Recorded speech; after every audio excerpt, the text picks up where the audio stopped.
आता हा नारळ आपण घेतलाय. आपण आता मोठा भोपळा बघायला जाणार आहे, जसं की घाऱ्याचा भोपळा, जे की आम्ही आमच्या शेतामध्ये खाली मळीमध्ये लावला आहे. त्या 2 महिने झाले लावलेला, त्याला आता भोपळा आलाय. माझ्या आजीनं लावलेला. छान छान पक्षी आहेत. आमच्या शेजाऱ्यांनी भुईमुग टोकला. आता हे आमचे निरगं होतं, गेले. आता बघू हे काढायचं की आता परत नांगरणी करू शकत नाही, कारण आता पाऊस पडून गेलाय. सऱ्या पाडायला आता ट्रॅक्टर बसत नाही. बघू आता पप्पा काय करतात.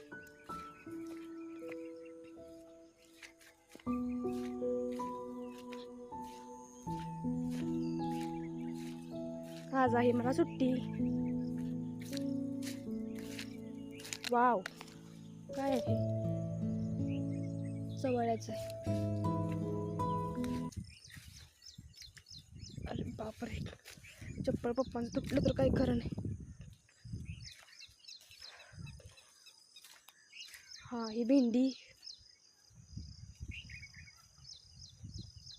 दिसते का? भेंडी काय आहे? वाळू, माती. अरे ते भोपळा तो कुणी नेला. चला, भोपळा नाही आता. आमच्या नदीला पाणी आले.